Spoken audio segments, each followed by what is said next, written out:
Hey all, we're going to do a brake job on a 2006 Chevrolet Impala. The shop that I normally use, they said it needed brakes. We never had some tires put on and rotated, and I had my wife ask them how much it was going to be, and they said $600 to do all of them. I don't think so. So for a little, I don't know, maybe about 120, something like that.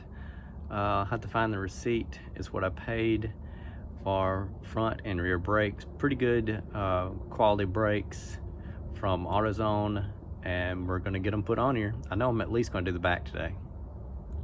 Okay, so I've got the jack in place. I haven't started jacking anything up yet. It's in place, but I just made contact basically. And what I'm going to do is I'm going to go ahead and break these 5 bolts loose, and a 19 millimeter fits it perfectly. And I'm going to break those loose, just break them loose. Then I'm going to jack the car up the rest of the way, and then I'll take the wheel off. Okay. So I chalked the front wheels on both sides. It's just scrap wood that I had. I'm just doing the driver's side. I put one in front and one in back. That way it won't roll frontward or backwards. Okay, so I've got it jacked up. And what I used, which was kind of unusual, which for me, I used a 19 millimeter on these and 19 millimeter on this. That was kind of a learning thing for me because I have always used a 3/4, which the 3/4 doesn't fit as good as the 19 millimeter. It's got a little bit more play in it. It will work, but 19 millimeter fits a little bit better. Okay.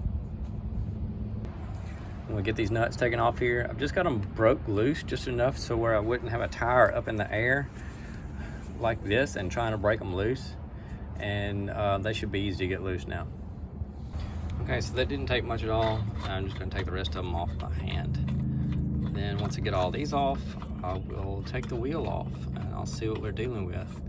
The mechanic shop said that it needed brakes pretty bad. It hasn't been squeaking or anything, but yesterday I've had the brakes, I don't know, for a couple of weeks, maybe a month, ever since we were told that. And we had gone somewhere and I was sitting in the back seat. I could kind of hear the brakes grinding a little bit. So it'll be interesting to see what I find here. Let me show you something that I don't like about the way these Impalas are.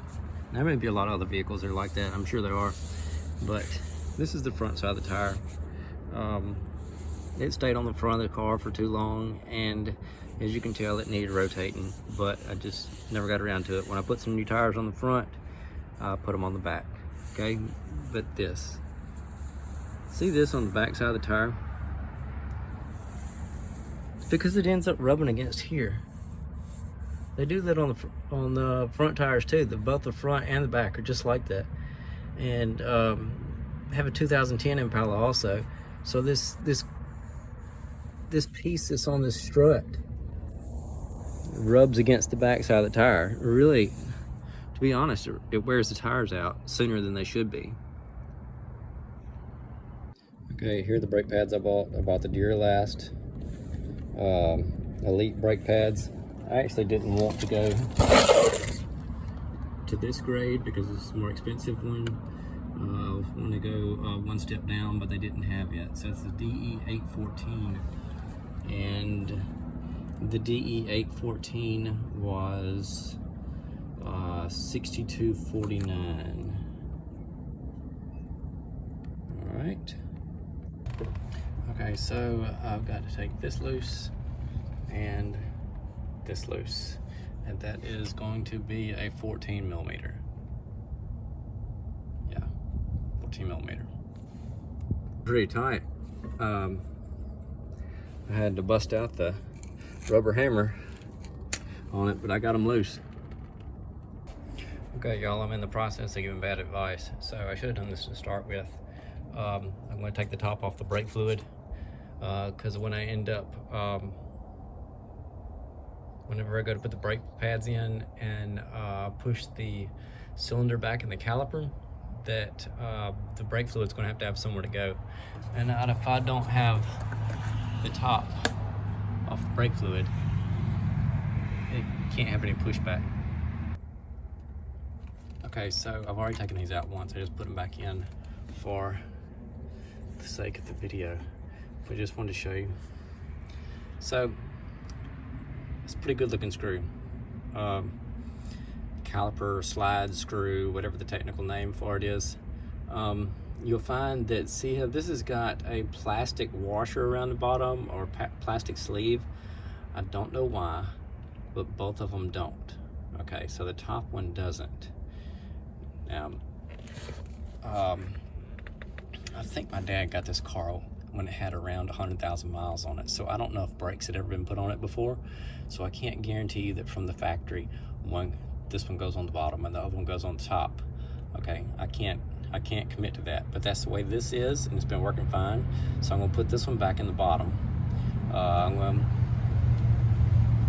It's already pretty clean. The ones I usually take off, like on my Camaro, they usually look pretty rough. I'm just gonna put some more grease on it and reuse it the way it is, okay? And I'll do the same for the other one. So AutoZone kind of got me on this one. This was in the box, and I didn't ask for it. They charged me like $1 or something for it. I already have my own grease. I wouldn't have bought more grease. My dad had always been using white lithium grease, and I've got plenty of other grease down there in my shop. I would have not have paid $2 for this much grease. Thank you, AutoZone, for ripping me off. Selling me something I didn't ask for. Okay, so I've got both the caliper slides out, and I'm gonna take the caliper off.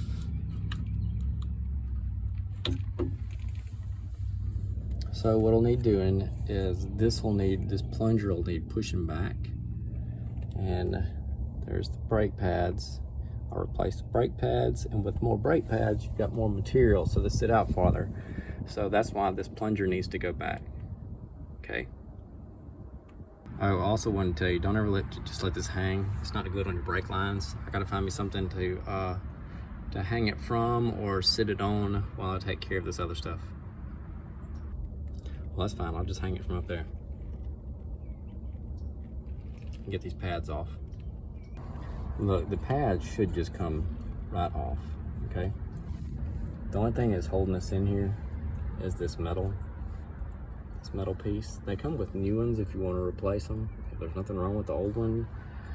Whenever I put pads on my 2010, I didn't replace them, but they came with new ones, so I just wasn't sure how well the new ones would fit, and I didn't see anything wrong with them, so I just reused the old ones. Okay, I want to use both hands for this, but it's that easy. All right, it just comes right off. I want to show you something. I don't know if somebody's trying to get over on me or what, but see where the squealer is? Down here where my pinky is? It's got plenty more time it can run. That's a lot of brake pad left. I'm putting this back on there. I'm not going to waste my time I'm not going to waste money putting new brakes on here when it doesn't need new brakes. That's kind of aggravating. Hey, maybe it needs it on the front. I don't know, but I'm going to check the other side out too. I really don't like somebody trying to get over on me. So here we have a brake job without doing a brake job. So anyway, I'm going to take this old pad, stick it right up in here, okay? See these little spring clips? The back is going to go on the same way, okay? But I don't want to do it one-handed. I want to pay attention to what I'm doing. I do drive this thing. It just goes right in between these things like it did on the back, like it did on the front. It's got the same kind of thing on the back. It's actually the same piece. Okay, so we've got this on.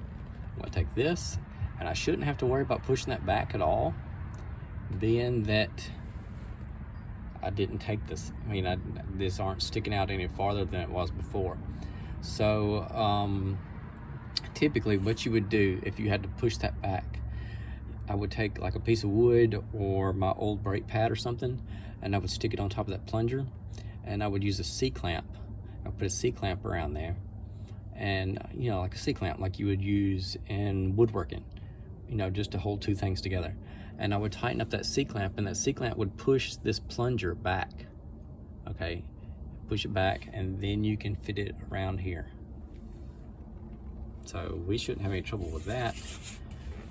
Shouldn't, being that nothing's been adjusted.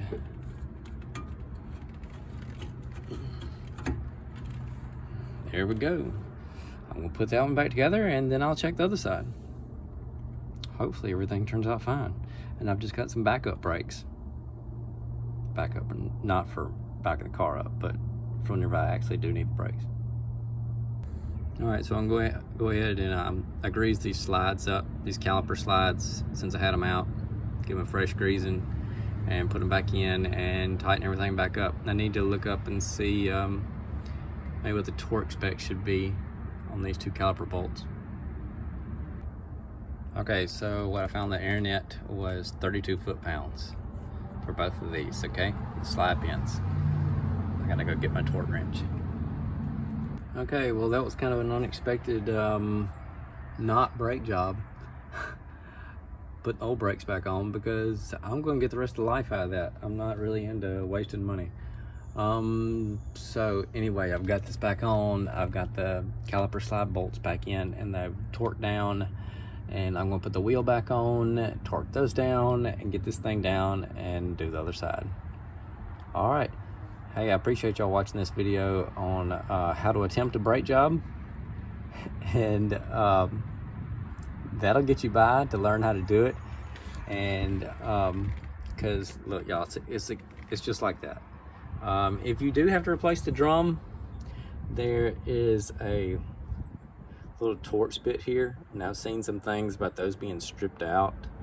I don't know why you would even need a torque spit on here to hold this in place, because I've got other vehicles that this just slides into place, and with the wheel up against it, that's what holds it on. So unless it's, anyway, if I took it out, I'm sure I would be inclined to put it back in, but I just thought that was unusual. All right, I'm gonna put the wheel back on, and hey, thank y'all for watching this video. If it helped you out some, I hope it did. If this is what you were looking for, again, appreciate you watching the video. I hope you have a good day. Again, this was on an Impala, a 2006 Impala. Bye, y'all.